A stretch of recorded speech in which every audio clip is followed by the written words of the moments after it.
Esse vídeo poderia ser patrocinado e é pela Fast Inglês, um curso online para você aprender a falar inglês em 8 meses. Não é à toa que chama Fast Inglês. Falar, escrever e compreender bem inglês sempre foi muito importante para mim na antiga profissão e na nova, e sem ele eu não conseguiria ler um monte de artigos e consumir um monte de conteúdo que é importante para fazer o canal. E também não teria conseguido entrevistar o nosso convidado. Então procura a Fast Inglês, vou deixar os links aqui embaixo na descrição, WhatsApp, Instagram e o site deles, e aprenda a falar inglês em 8 meses com quem sabe.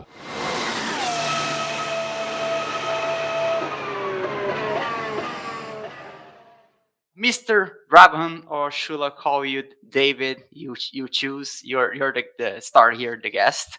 Welcome and thank you for coming. Thank you, Rodrigo. Yeah, David is fine, mate. That's good. Okay.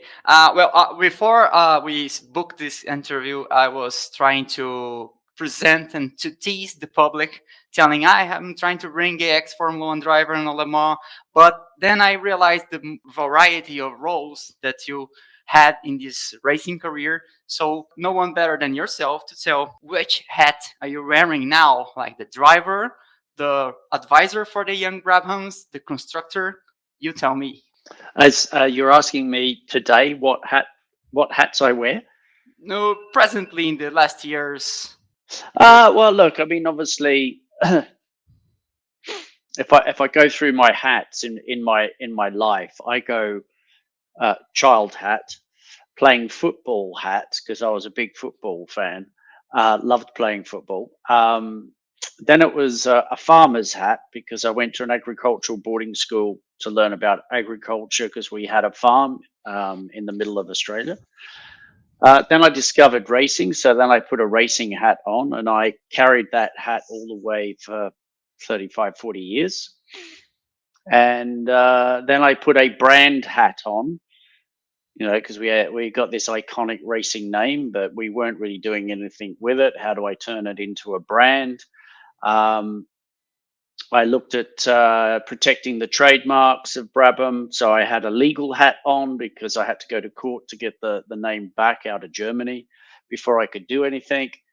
And really, since 2012, I've had a brand and a business hat on with an occasional racing driver's hat. Okay.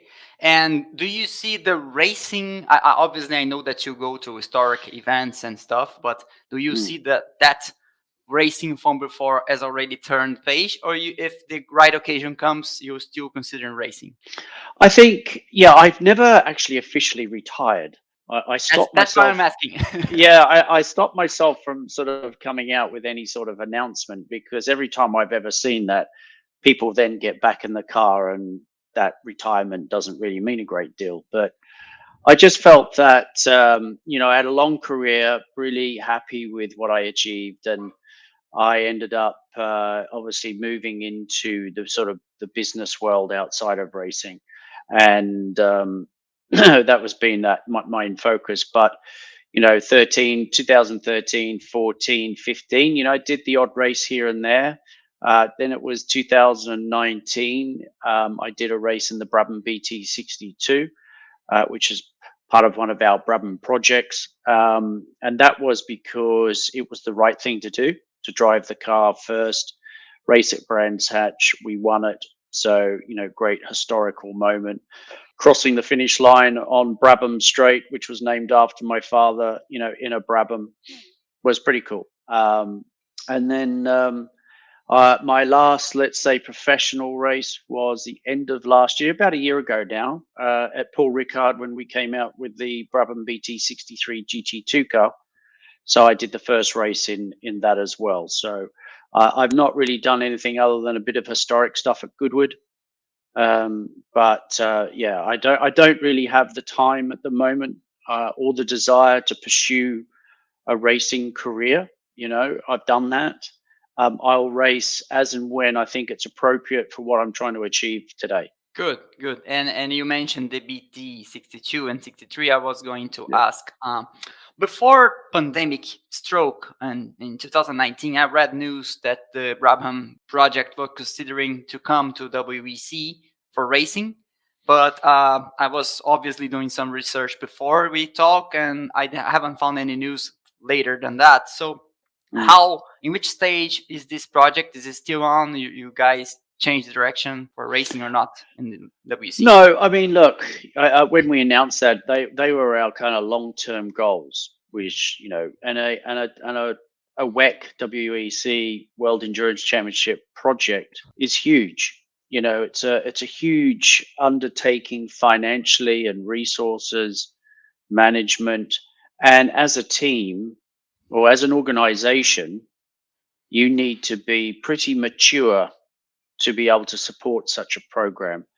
We're not there yet. You know, we're growing step by step, but to support a project like that, that's a long-term goal. What Brabham Automotive is doing at the moment is obviously supporting customers who are racing out there, whether it's New Zealand, the UK, or in Europe.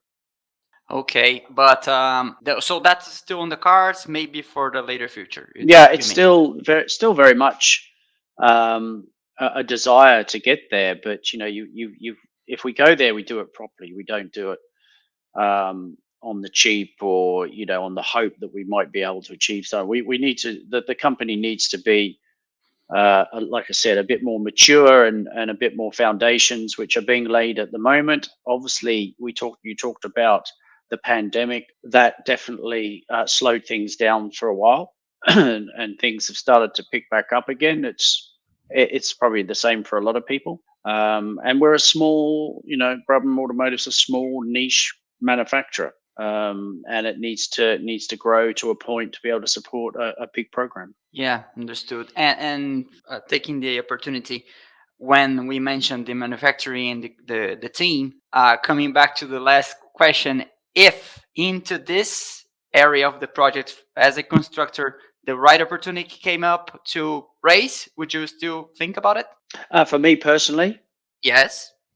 yeah, I think if I felt right, I mean, look, I was a professional for a long time. I know what it takes to be on the limit, as much as you know, much as it needs to take to be able to push yourself, the people around you.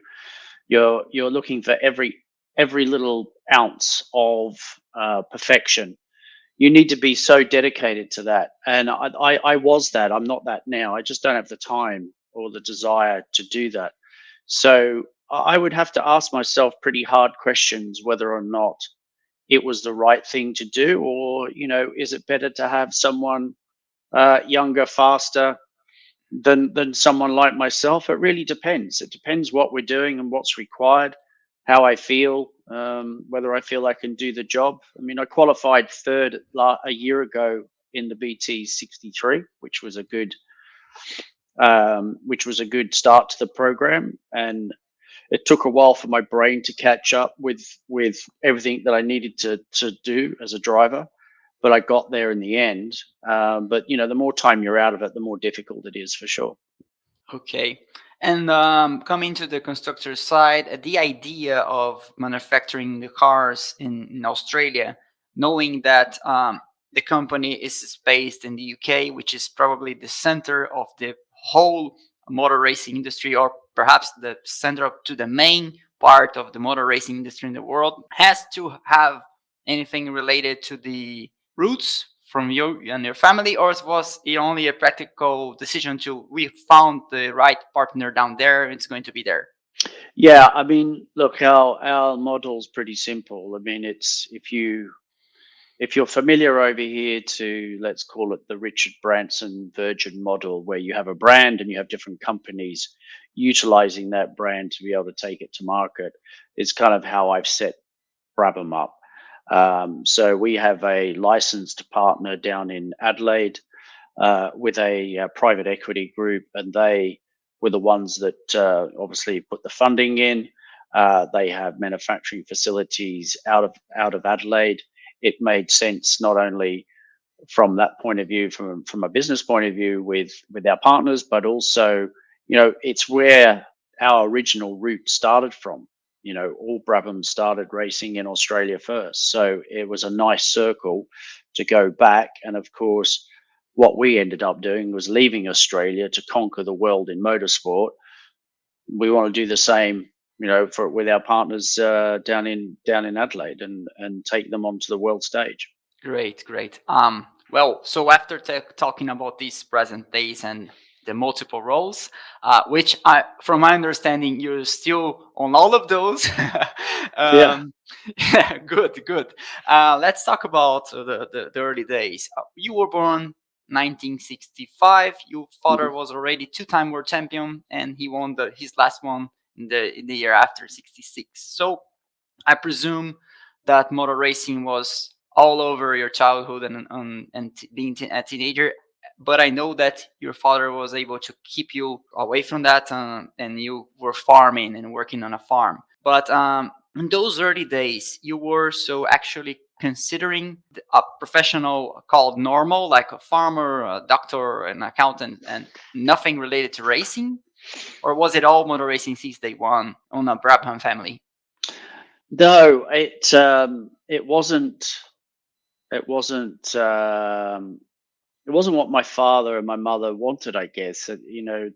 My dad went through the sort of 50s and 60s, and there was a lot of obviously deaths, and they lost a lot of friends. And then when Dad retired 4 years later, my older brother Geoff wanted to race, and he started racing, and he found that difficult because he was the first of the sons of that went through, and he kind of paved the way for a lot of other people, including myself. But as I was younger, like I said, Dad retired when I was 5, so I don't remember his racing as a Grand Prix driver. I remember growing up in Australia, and he was probably the most famous person in Australia at that time. So, you could imagine walking around with my father all the time in Sydney or wherever it was in Australia, and people would recognize him and make a fuss of him. And as a kid, not really fully understanding what he did or what he achieved, was somewhat confusing, because people would treat him differently to how they would treat other people. And as a child growing up, you're trying to make sense of all of that. And my as I said, my passion was football. I played football all the time. I loved it, and I wanted to, as a kid, wanted to have a career of football, like so millions others. But just that wasn't to be.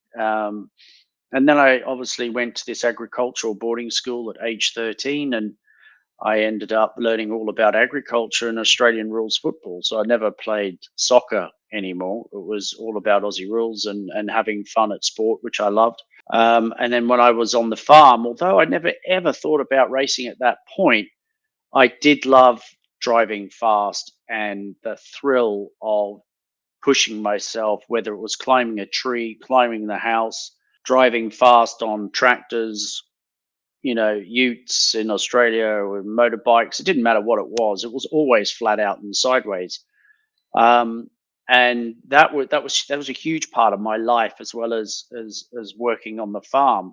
So it really wasn't till I left school at 16 to go to a college in the local town, that I actually spent 3 months then going to America to watch my older brother Geoff race in Indy cars, which was his first year in that series. Saw a go-kart in the workshop, didn't even know people race go-karts, and I was 16, 17 years of age. So it shows you how removed I was from motorsport in general.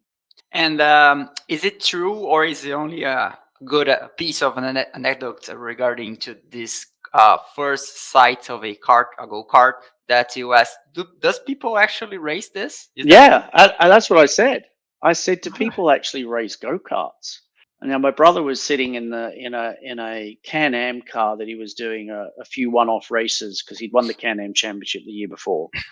And Rick Gallis, who was running Al Unser Jr., wanted some help to win the championship. So they got a car for Geoff to run in 3 or 4 rounds. And I went over there. He was doing a seat fitting, and there I am in the workshop talking to the mechanic on a go-kart, asking him the most silly question, oh, do people race go-karts? And he just turned around to me. He said, are you adopted? So it's just like, he was joking, but it was like, seriously? Hang on a minute. you're part of the biggest and most famous, one of the famous racing names in motorsport history, and you're asking whether people race go-karts. It's like, where are you from, mate? That's how it was. And after that trip, I went back to Australia, having spent 3 months, carrying my brother's helmet, sitting in debrief meetings, listening, learning. It opened up a whole new world to me, because I was used to, trying to chase sheep. So the motorsport world seemed a lot more exciting. And then, of course, I went back to Australia and sat down with my dad, and I said, I'd like to have a go on a go-kart. And his mouth just dropped. He couldn't believe it. So I said, well, I'm not going to get any help there. So I went over to my neighbor who I went to school with, and I said, let's go to a go-kart race. We went off to the local go-kart track. It was about 3.5 hours away from where we lived. Just was amazed at what we saw. We bought a secondhand go-kart, and off we went. And that's how it started. Wow. So that's the are you adopted question is still yeah. It's true. Yeah. Yeah. And well, then you told your father that you were into this racing business, and was he supportive from day one, or No, not to begin with. No. Okay. Because I showed no interest up until that point. He'd already had 2 of his sons racing, one in America, one in England. And it's a difficult place to be successful. There's a lot of time and dedication required, and money and so forth. And the thought of a third one probably drove him mad. It wasn't until I got in a go-kart after a few races that Dad all of a sudden changed his tune, I guess. He could see that I could actually drive pretty well. And now I hadn't raced up until that point, but as I said, I was on the farm honing my skills on the dirt, just flat out and sideways all the time, and balancing the car, feeling the grip, seeing how long I could drift for at 160 kilometers an hour, just drift. So I had no fear whatsoever when I was younger. So when I got in a go-kart, I had no fear. I had no no fear, and plenty of miles under my belt of feeling what the grip level is like. So I adapted to it very quickly, which I think surprised him. And it wasn't long after that he kind of sat down and said, okay, if you're serious about this, then we really should buy a brand new go-kart with a new engine, because I just was running secondhand stuff. He did. He bought a new go-kart, and then all of a sudden, I was winning more regularly, and he was getting more and more excited about the prospects of where I could go with my career. But I had to prove it to him first, Yeah, of course. And you had a tremendous, let's say, teacher to evaluate the path and the growing of your skills and maturing, right? Yeah, I couldn't have had a better person to navigate from that side, yeah. Yeah, and that lead us to the next question that I was planning to do, which is: do you think that the Brabham name was more as acted more as a boost or an extra weight to be carried in the path to Formula One and Le Mans in the years after? I think to begin with, as someone starting out in an industry that your family's so well known, and your father had achieved legendary results, I would say it was a challenge to manage people's expectations of what I could achieve when I'm still learning my craft. I think until I started to get results, but more importantly, I would say when I started to feel a bit more comfortable in my own skin, I wasn't so reliant on what other people thought of me. And I think, and that took a while, that takes a while as you grow older as a human being. And as an adult, you become more comfortable with kind of who you are. And, I came into life into an environment where I just wasn't sure, am I Jack's son? Am I David? Who am I? So the sort of the perception that you're going to do well, or if you're not winning well, you're only doing it because your father. We've had all of that. My brothers and I, and anyone who's followed a parent that has been super successful in a sport. We've all encountered all of that. But when the results started to come, and particularly when I came to the UK, and I won the Australian Gold Star, which my dad was never able to win in Australia. I won that, and then I came over and won the British F3 Championship and the World Cup at Macau. All of a sudden, you become David Brabham, not the son of. Yeah, and that leads us with a good episode that I wanted to ask about. For many of those who are not that deeply familiar with the little stories behind your big story, tell them what your father told you in Adelaide 1987 before a support race. Yeah. Yeah, it was a very difficult scenario. I mean, look, we're all humans, and we all have, most of us have a kind of environment where sometimes you get on with your parents, sometimes you don't, and you got to work through them. And 3 months before the Australian Grand Prix support race in '87, where I was racing in Formula 2, and the winner of that race actually got the Australian Gold Star. And 3 months, 3 or 4 months before, I had to tell my parents that my girlfriend was pregnant, which was unexpected. And for my father, that was like an absolute no. Bad enough having a girlfriend, because it is a selfish environment. And if you're distracted by babies or whatever and children at a young age, then he was like, well, your career's finished. And he and I didn't speak at all for 3-4 months, just not one word. And I was in America at the time doing some racing in Formula Atlantic, just a few races. Came back to the F2 race, we dusted off the car, went out, didn't qualify because we just didn't do a lap. We had electrical problems both times, both qualifying sessions. I was dead last, I was like 35th or something on the grid. And then I ended up having tried to bridge the gap, with my dad and my mum was there, and he was wearing a Formula One pass that Bernie had given him. And I said, oh, you better get me one of those for when I'm in Formula One. And he just turned around to me and he said, the days of you ever getting to Formula One are finished. And that's harsh, right? That's pretty harsh. Yeah. I just like, I told him to F off. I walked off and I had steam coming out of my ears. I was so angry, and I turned that anger into a level of determination, desire, passion to win a race that I've never, ever felt before. I jumped in the car. I was 38th on the grid, 35th, I can't remember now, but it's certainly in the mid 30s. I was 17th by lap 1, and I got into the lead in a 15 lap race on the 14th lap, and I won. And it was one of those moments where you go, you know what, it was difficult when I look back, but there was such a gift there, because what it did, it taught me a massive lesson about the mindset.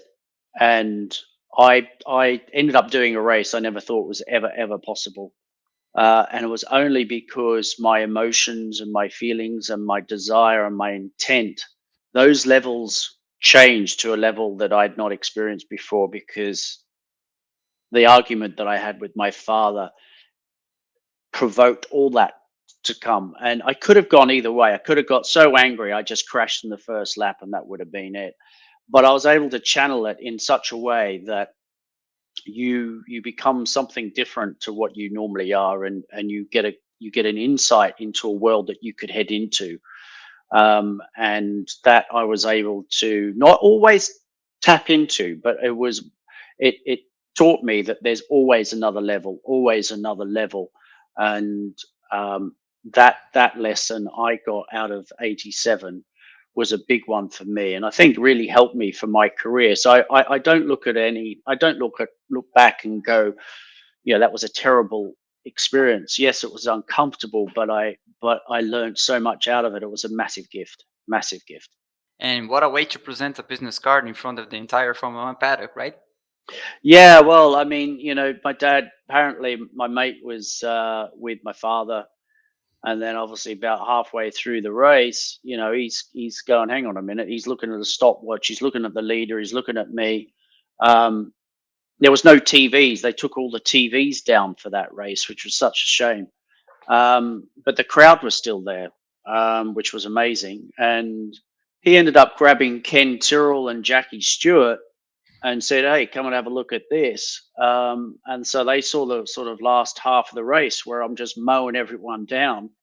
I stand up on the podium and Ken Tyrrell's up there. I think he even presented the trophy. I can't remember. I remember he was up there and he was telling Australia, you got to get behind David Brabham because, he's got all this potential. And I mean, it just and my dad was just full of smiles and all of a sudden he was my mate again,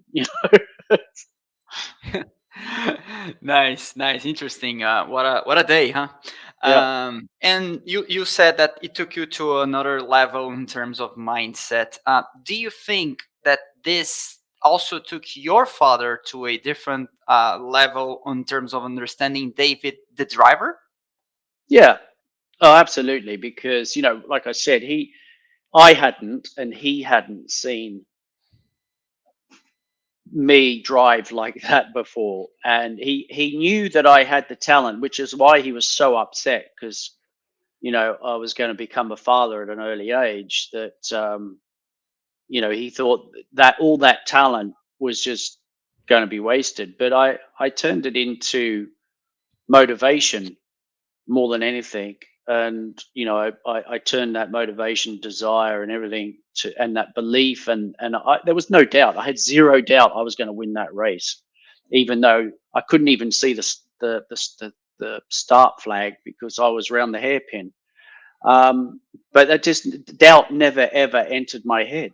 It was, I'm winning that race and I'm coming through. And I did that. And I think he also realized that, he had to get, we had to get to Europe the following year, which is what I did. And was this the day, or perhaps before that or later, you were the one who's going to tell me, but that you knew you had it as a racing driver? I knew I had more of it, I guess. I think, yeah, when I never really, I knew I could drive because, when I was on the farm or, driving to my mate's place late at night. I mean, how I'm still alive, I really don't know, but I would drive like you wouldn't do it today, but certainly back then there was no one around and you just drove flat out everywhere. And the risks you take, when I look back, I go, God, did I actually do that? But like I said, I had zero fear. And I think that on top of constantly driving every day on the farm, flat out and sideways and enjoying myself, it all helped, it all helped. Yeah, and well, then you won F3, as you mentioned, and Macau GP, and you secured your Formula One race seat. I knew that you had to turn it down. You prefer to turn it down before To begin with, yeah. Yeah, to begin with. But at some point, you were sitting on a Brabham car, which obviously was a different ownership, but it was a Brabham car. Mm-hmm. And did it mean anything in terms of emotional and stuff, or you, as most of the drivers, try to isolate that?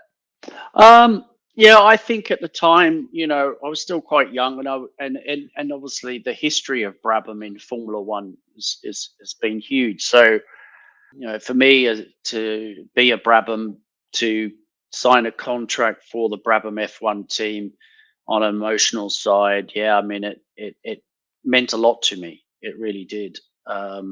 Those situations don't often happen out there, I mean, how many people could say they got to drive a Formula One car with their name on it with all that history?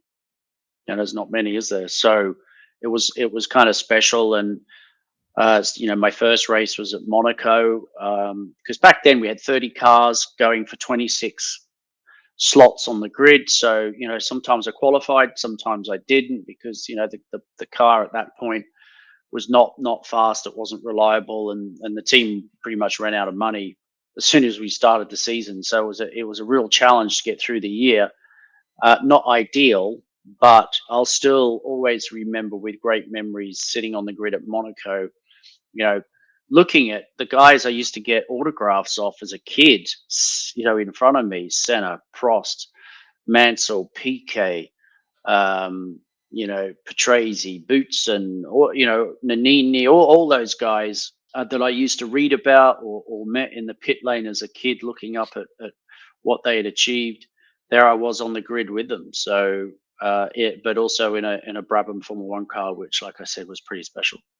Oh, be sure that this day is my Formula One grid, because I'm talking to someone I read so much about when I was younger too.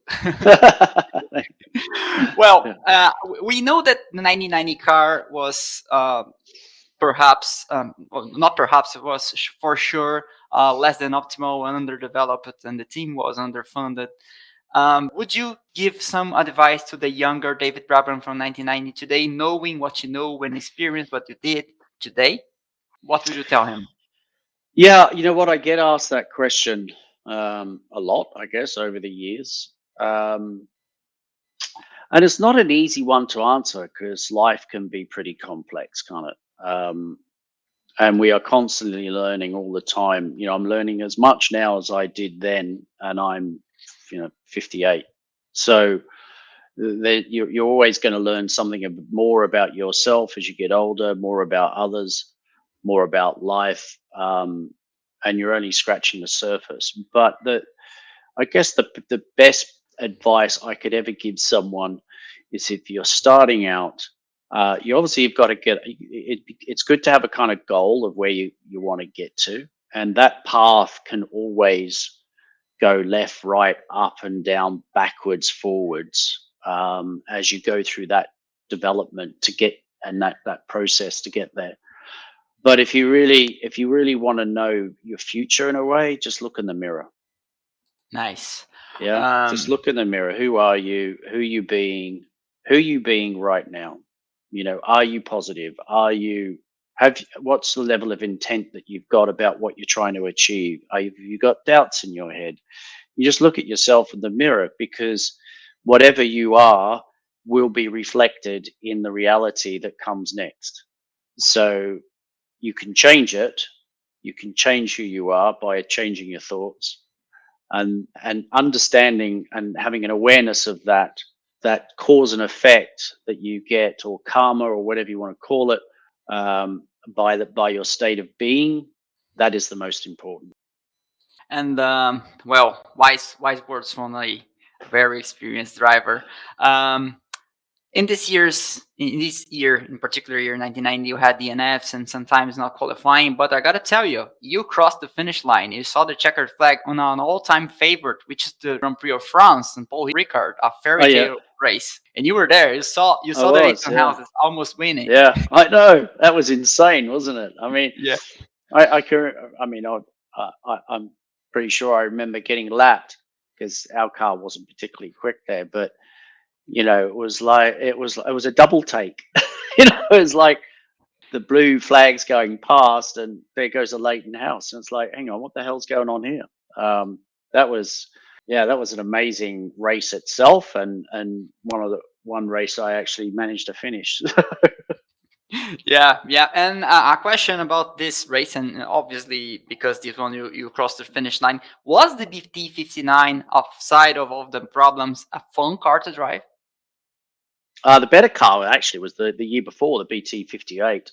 The BT58 from '89, I tested first, and it was the car that they raced for the first two races of the season. And that was a fantastic little car. That just did everything you really want a race car to do.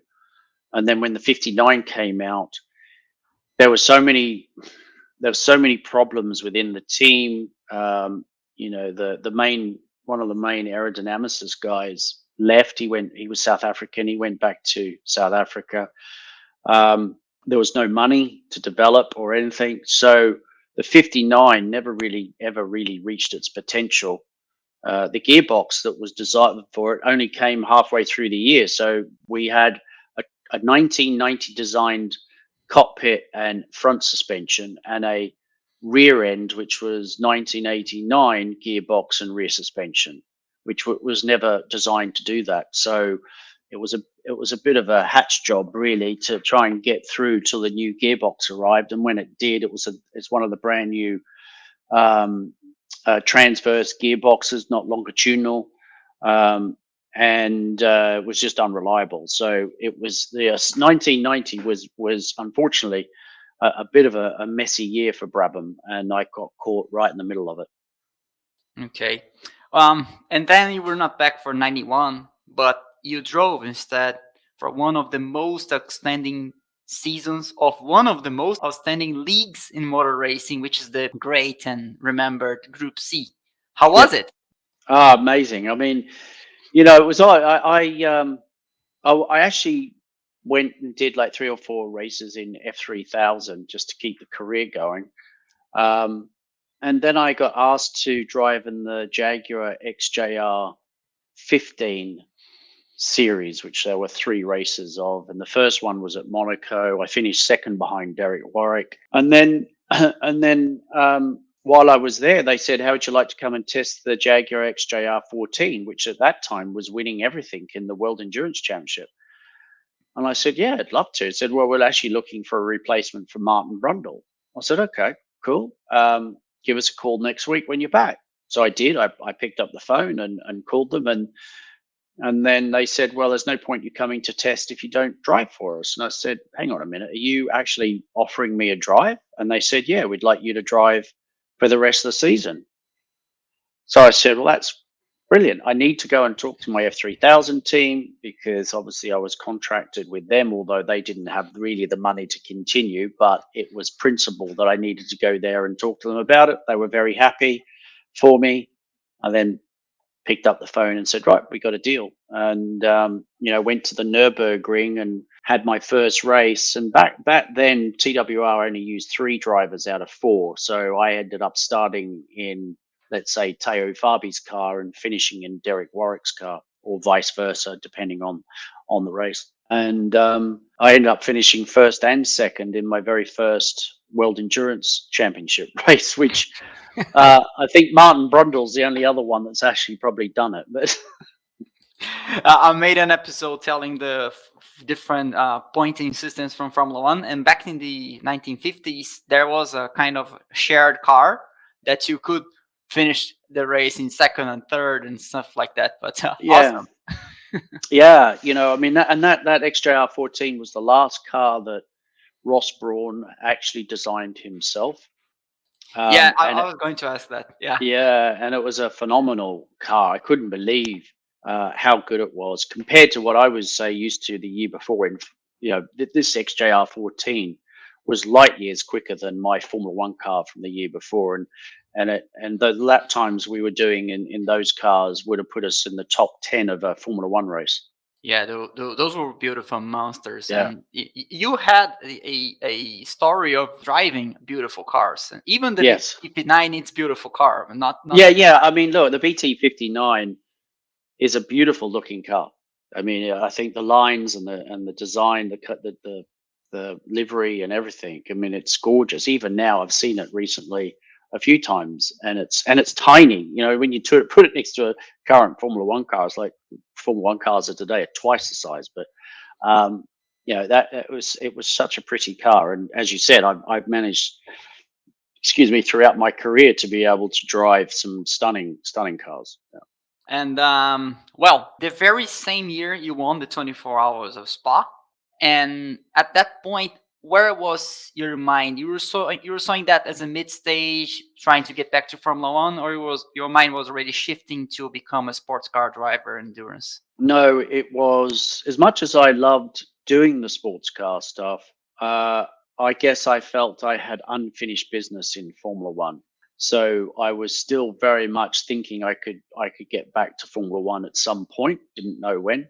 And then, of course, I did 91, 92, 93 in sports cars, and then back to Formula One in 94 with Simtech. And I was a better driver too, because, I went from F3 to F1, where going back to F1, I had done F1, I had done sports cars for 3 years, worked with some really good teams, 92 with Toyota in the World Endurance Championship, back to Jaguar in 93 with the 220. So I was much more experienced, and felt that when I got that opportunity in 94, I would have done a better job than I did in 1990, which I know I did.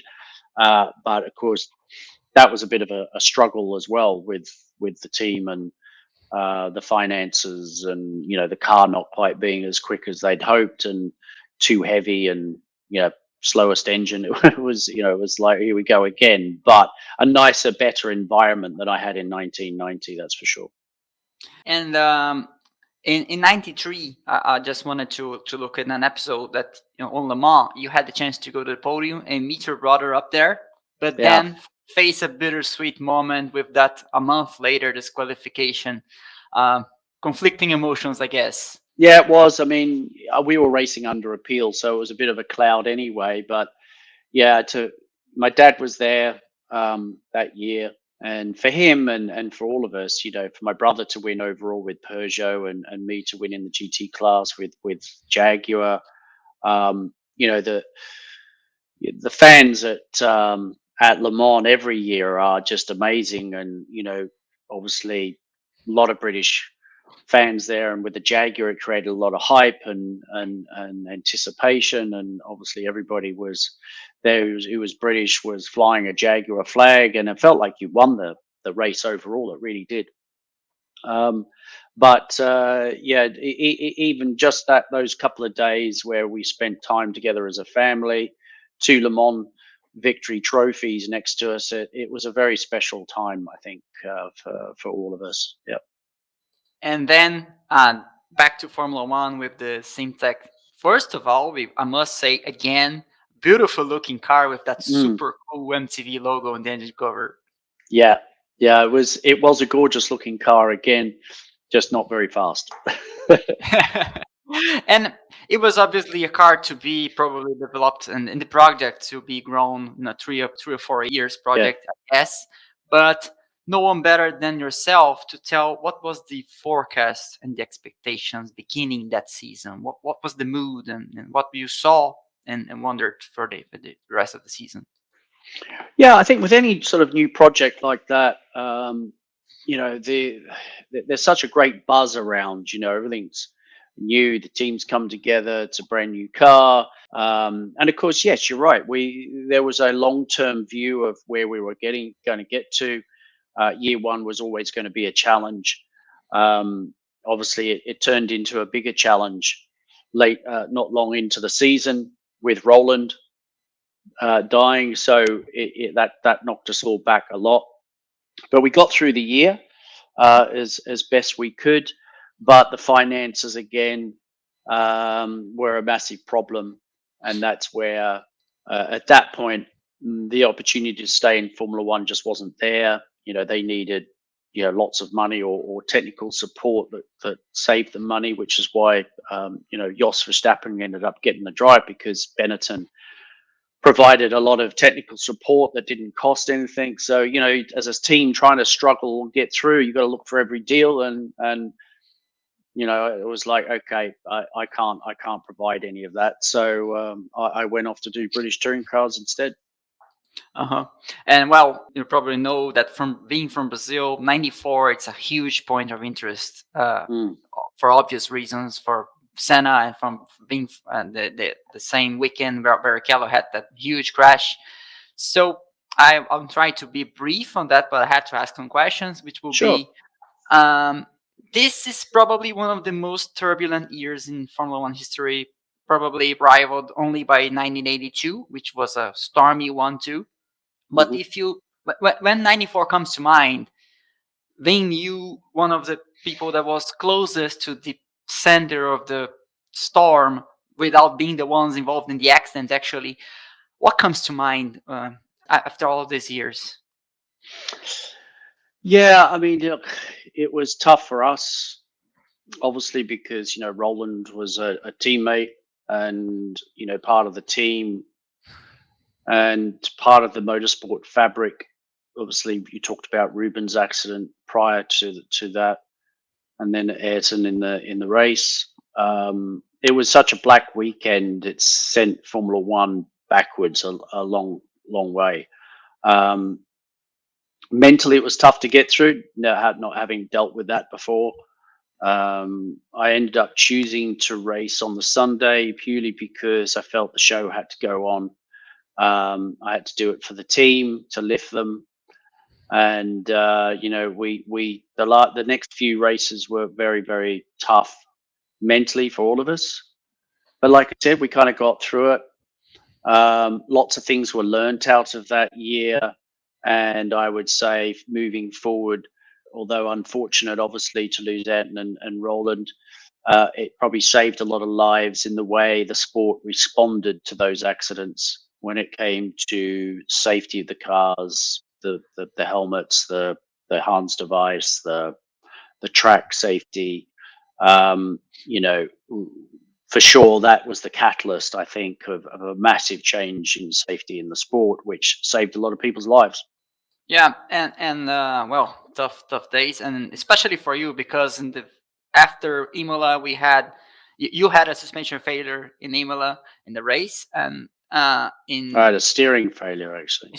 Steering failure, sorry, and but was obviously a car failure on a week that you've seen that so much, and in Barcelona your other new teammate had a accident again. It was a tough one again. It was. Well, there's an episode in this weekend in Imola that I haven't found any answers and very small footage. That briefing meeting with the drivers before the race, and Senna was there trying to reignite the GPDA. And I assume that you were there too. Well, Ayrton was sitting right in front of me. Wow.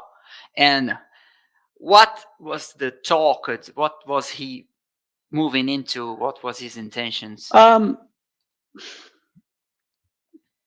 It was a very obviously strange and difficult moment for Formula One. So the driver's briefing, was very subdued. Obviously, safety was a big discussion. And I guess the thing I remember most, which is kind of is slightly different to what we're perhaps talking about, but I'd never seen anyone walk past in the driver's briefing and sort of touch Ayrton, and everyone that walked past all went and touched him like as if they were touching him for the last time. It was the most. I'm sitting there going, "What's going on here?" That's the bit I remember the most out of that driver's briefing. Well, that's a bit unseen. I haven't ever heard about that. No, I don't really talk about it much, but in terms of what do I remember most out of that driver's briefing, it was everybody walking past and putting their hand on it, and he was, you could tell he was shaken up by the whole thing. I was as well because I was directly involved in a sense, but very very subdued, and I think a lot of conversations happened outside of the driver's briefing to stimulate the discussions with it. Well, I think with Gerhard in particular about getting the body back up again, and pushing safety with the FIA and so forth. And in the aftermath of that weekend, we had two funerals to face, and you obviously had to attend from the one from Roland. And I read an article recently comparing the passing of Michael Jackson and Farrah Fawcett, the actress and singer. Both passed away in the same day. And this journalist, which is a friend of mine, he made a parallel to Roland and Senna's passing. Sure. Yeah, and how a huge one overshadowed the other. How do you reflect on that? Yeah, I mean, look, it's inevitable, really. Ayrton had achieved so much, and not just in terms of results, but in the way that he applied himself, the way he would speak to people, how he spoke to people. People gravitated to him. The nation of Brazil was inspired by him and what he did and what he represented. So, not just Brazil, but the whole world, looked at Ayrton as a beacon in a way. And of course, no one really knew who Roland was until he entered Formula One and then all of a sudden died. So you can see why it happened. Is it sad in many ways? Yeah, sure it is. But you're not going to change that. It's just the way life is. And you poor old Roland never even got a chance to really get going to see what potential he had in Formula One, where Ayrton had already proved himself, 3 times world champion. He was the man. I mean, he was the number one guy in Formula One in the world as a racing driver. He was the example that people needed to look at and emulate, that same desire, passion, dedication, commitment. He had that all round package. Yes, he had his flaws. There's no doubt about it. But geniuses tend to do that, don't they? Yeah, yeah. And you mentioned before that you had the chance to race with Senna, Piquet, Prost, Mansell, and Schumacher on all these immense figures, and you had a 3-time world champion father too. So, how was to be in that grid, 99, 94, from a young driver's perspective? Like, what you saw on those guys that really caught your eye? If there's something to sum up. Well, some of those guys were exceptionally good at what they did. And I was young and still learning my craft in Formula One. And, I was a bit of a sponge. I'd watch what they were doing. I've had an opportunity to watch on track. I'd be watching. And obviously the cars were quite different in terms of performance, but you can be inspired by a lot of people around you. It doesn't mean you can be inspired by people who achieve great things in the public eye. It could be anyone can inspire you, and that inspiration drives you to become a better driver or a better person. So I'm going to go and get my battery charger because my laptop's going to end up going down. But the inspirational side of it is huge. But you got to be careful. Also, you still have to do your job, and you can be caught up a lot by I'm going to move you because my cable won't reach where I am.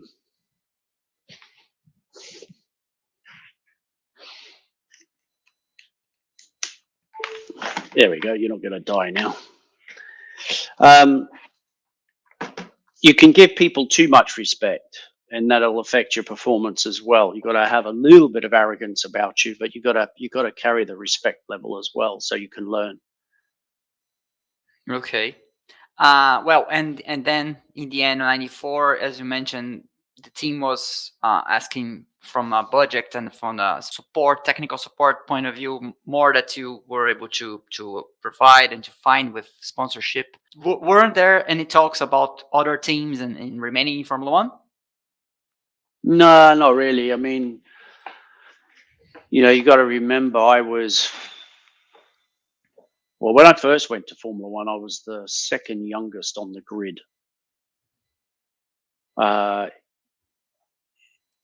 JJ Leto was younger. I never had any corporate backing. I kind of ended up getting all the way through my career. I've never paid for a drive. I've always been paid. Even when I did Formula One in 1990, I got paid to be a driver, professional.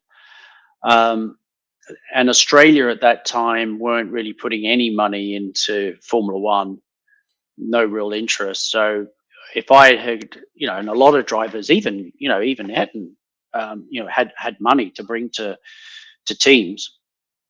And that gives you a sense of leverage in a way with who you're dealing with. But if you don't have that, that leverage disappears, and Formula One's expensive, and it was back then as it is now. It's all relevant in terms of periods, but I'd say that because I didn't have that finance, I couldn't stay in Formula One.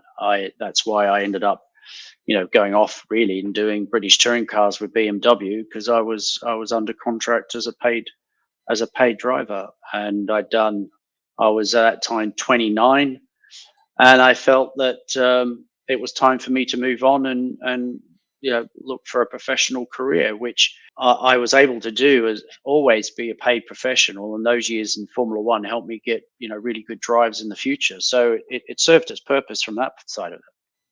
Yeah, and again, I had to mention again that you in '96 run that McLaren in Japan. Again, astonishing, beautiful car. Yeah. How fun was it? Oh, it was great. I mean, I loved racing in Japan. I loved Japan. Loved visiting there. Loved racing there. And yeah, to drive the McLaren F1 in the Lark colors and everything, with John Nielsen as my teammate, and Ralph Schumacher being in the other car. It was really enjoyable, and obviously great at the end, because John and I ended up winning the championship. So it was a successful year, which helped in a way in terms of securing, a long-term sports car future. Yeah, and in fact, you raced for plenty of seasons and multiple entries in Le Mans and in the American Le Mans series that you won the championship in 2010. Mm-hmm. And you won the race in 2009 again with a astonishingly beautiful car, that Peugeot. Yeah. So if we put aside all of those, and we can include the BT62 that you were involved in the building, which one was the most fun to drive and most thrilling one? The XJR-14 Jaguar, 1991. The Ross Brown one. Yep. Oh, nice. Incredible. Yep. In 2009, you were pairing with Jenny and Alex Verse. Yes. From a driver's perspective, I know probably you answered that question thousands of times, but I had to ask. You come from a more sprint way on driving with a car that's yours and fit to your entirely, and then you move to endurance and prototypes and all of them sharing cars. What does it take from a driver perspective to adapt to that, and from very long races and stuff like that? Yeah, I mean, obviously I had to learn that in 91 when I was driving for Jaguar in the XJR-14, because obviously I was driving with two teammates in different cars, and both had different personalities which reflected their driving styles. So Teo Fabi was very mellow, very calm, drove very smoothly. Derek, different opposite type of character, quite bullish, quite, not aggressive, but, he's hyper, he's pushing, and the car reflected the setup reflected the way he drove, which was a bit like his personality. It came through on that. So I had two opposite things to deal with, jumping from one car to another. So I had to learn how to adapt. And I didn't find it too difficult, to be fair. It's something that was quite natural to me to adapt quickly to stuff. I knew that when, as a kid growing up, I was huge into all sorts of every sport I could get my hands on, and I could adapt and do a pretty good job very quickly. So when I ended up jumping in that environment with the Jaguar, it was a natural thing for me to adapt really quickly in that environment. And you get a real sense of, as a driver, the importance of the team, as a team environment. As a single-seated racer, you're only interested in yourself and your lap time and beating your teammate.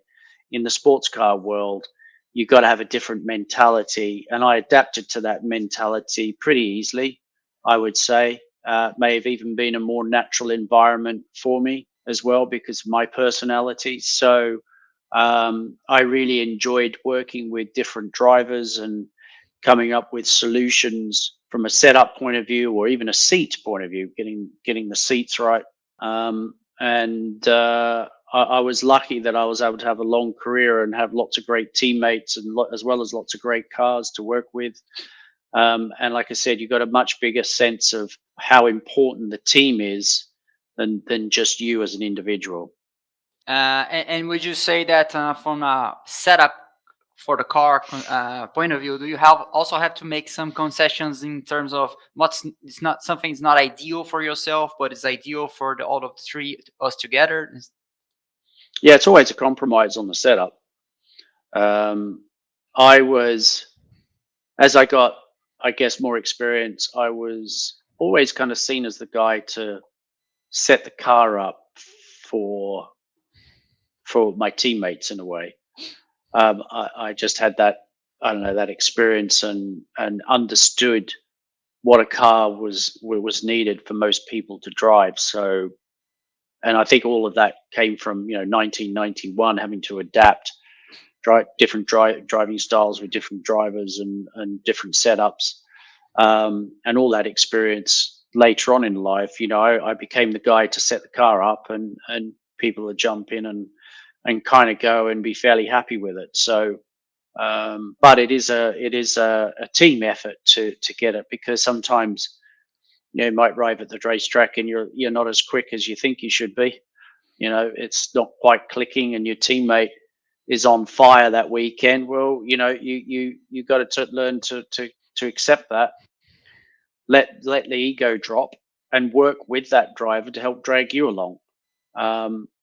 Some people may want to still fight that, even though they're not right in the headspace that they need to be, and it can go quite wrong. So, recognizing that is really, really important as a driver in that space. And then 2009 when you won Le Mans, top step of the podium, remeeting that podium after the 93 events. How was the feeling? Was it something like a relief or a revenge, or how do you call it?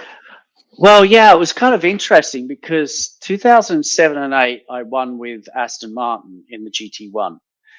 And it's such an amazing feeling winning in that way. And, it was a tough race with Corvette being the sort of main competitor, I guess. And we were duking it out all the way to the end in both years.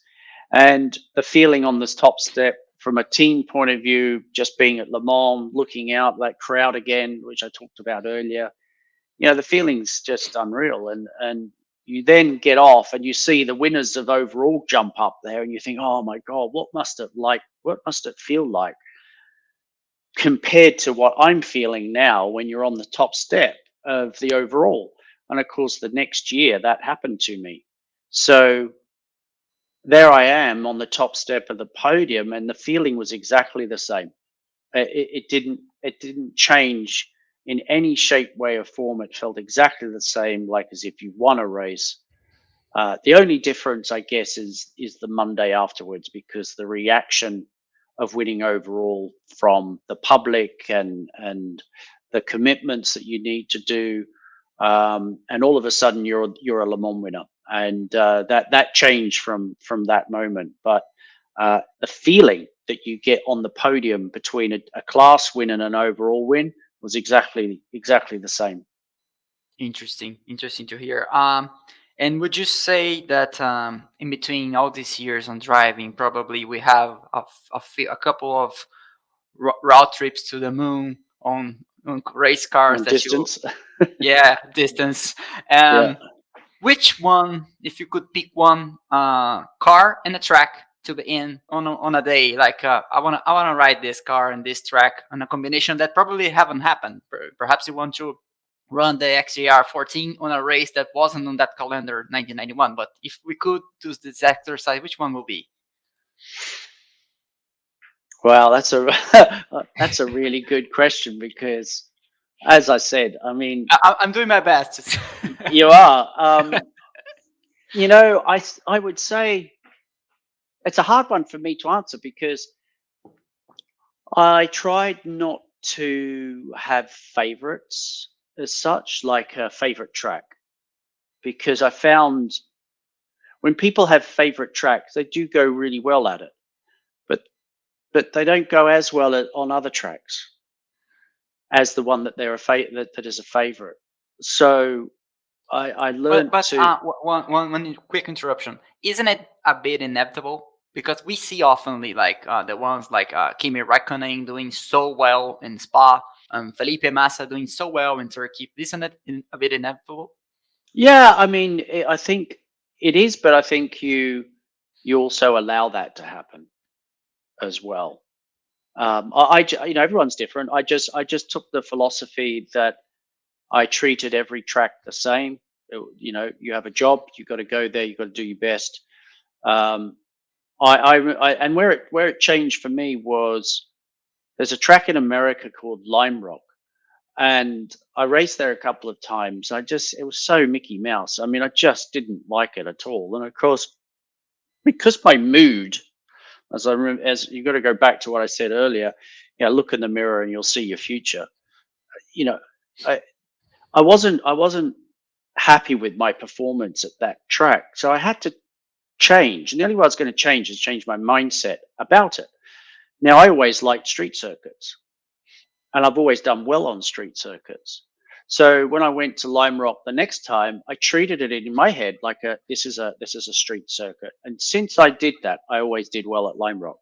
So for me, it was all about how you think about the track and the event that you're doing. Now, obviously, at Le Mans for me, it was the biggest event that I went to in that situation. But again, you can get carried away with the event and you lose your focus on what you're going to do. And I think that did happen to me once at Le Mans. Now, I did it 18 times.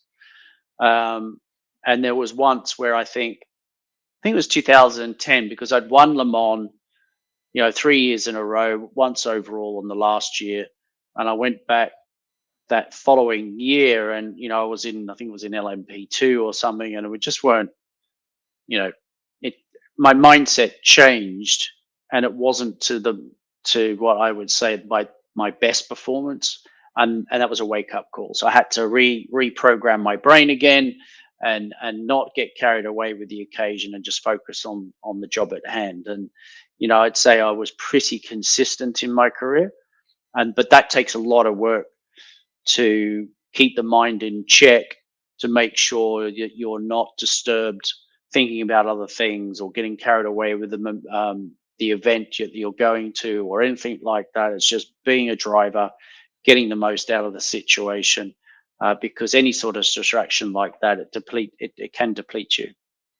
Understand. And when you say in 2010 the mindset was a bit different, or you were a little bit out of place, do you think that's something related to the media fuss of the last winner, or something related to the car or the partners that you're sharing the car? What? No, I think for me, I was, what was I, 45, 46 at that point. In 2008, I would say that's when I was driving at my best. I was in a purple patch. Everything came together. I was driving as well as I'd ever driven in my entire life. I was highly motivated. I had a great car and team in the American Le Mans Series. I was racing against Porsche and Penske and Andretti, and in the LMP2 cars. It was absolutely the best racing I think I've ever had, and that inspired me and pushed me and so forth. And then 2009 was the height of the court case that I was in to get the Brabham name back, which was emotionally and financially draining. So I was surprised in some way that I actually won Le Mans, because I don't think I drove as well as I would have done if, like compared to 2008. I used my experience to sort of fill up the gap a bit.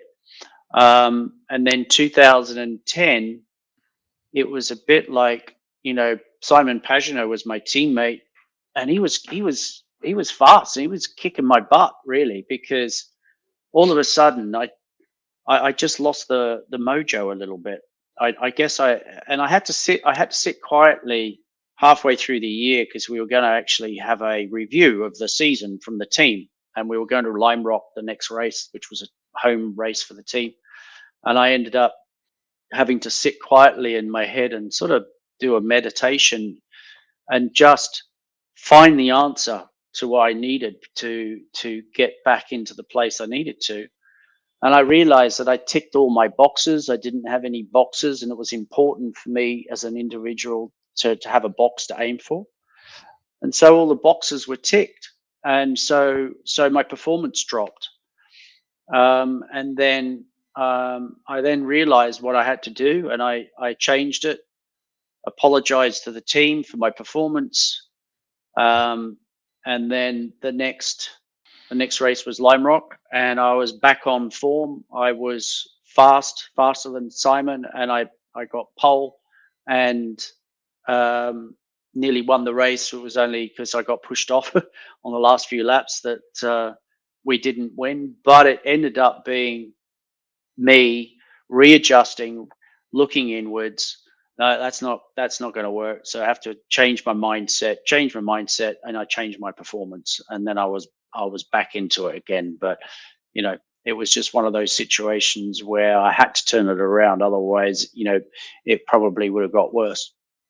Amazing stories and amazing thoughts. And I couldn't avoid noticing that you slipped away from my question about the favorite track and car, but okay, I'll leave it. Well, okay, yeah. Well, my favorite car was the XJR-14. Yeah.